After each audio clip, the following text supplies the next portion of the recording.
Well, it is no secret that the Marvel Cinematic Universe, once the juggernaut of the box office, has been declining in quality at a steady rate. Pretty much since Avengers Endgame, at any rate. Man, these last 5 years have gone by quickly.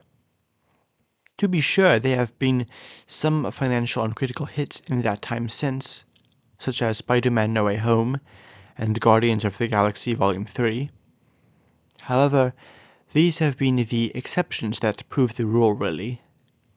Furthermore, the state of Spider-Man sequels is still in the air, and the Guardians are basically shelved following Guardians 3. Attempts at launching new heroes and film series have been pretty much unsuccessful across the board. Who even are the Avengers at the moment? The Marvels even managed to bomb at the box office, something even Thor Love and Thunder wasn't capable of. And Deadpool and Wolverine is a box office hit, yes. But Deadpool is not exactly an Avengers candidate. In truth, the film is closer to Guardians 3 and Spider-Man No Way Home in terms of potential longevity. It has been something of a joke and something of a dread forecast for the last few years now that we will all know when the MCU has hit absolute rock bottom when they bring back Robert Downey Jr. as Iron Man. They are not doing that, or so it seems, but what they are doing is bringing RDJ back as Doctor Doom, one of the few villains left unadapted that could actually pose a threat to the Avengers. I admit this announcement took me by surprise, and I am honestly impressed that this did not get leaked. Now, in theory, having Doctor Doom be the villain of at least the very next Avengers movie is a solid idea. Kang is really not a viable option anymore, given Jonathan Majors' dramatic rise and fall. I expect this fifth Avengers movie will open with Doom slaughtering all the Kangs or something along those lines. Doctor Doom himself is certainly an interesting and powerful villain. Making him the next big bad could very well work, in theory. This is where that theory falls apart. Simply put, there's been no setup for Doom.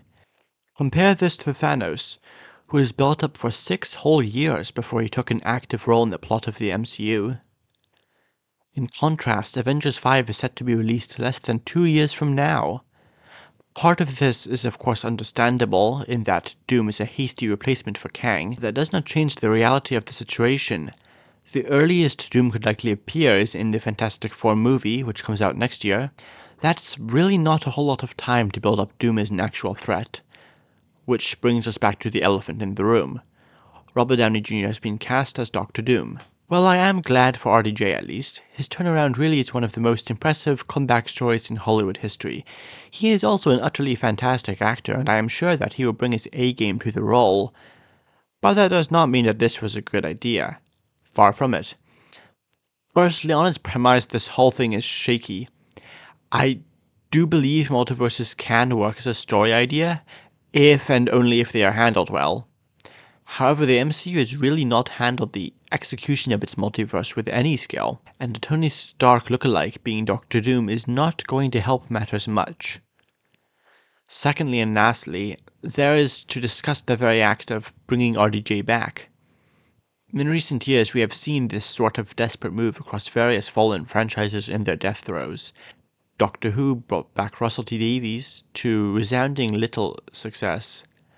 And Peter Jackson is coming back to help support new Lord of the Rings adjacent films, of which I have the utmost confidence that they will be every bit as great as The Rings of Cringe, and not a bit more. Roping RDJ back into the game is pretty much the last stunt the MCU can pull. Even if it works, and it very well might, where can they go from here? It reeks of desperation.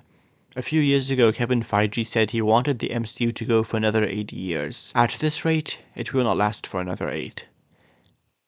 I will be back next week with my review of the second season of House of the Dragon. Thanks for watching.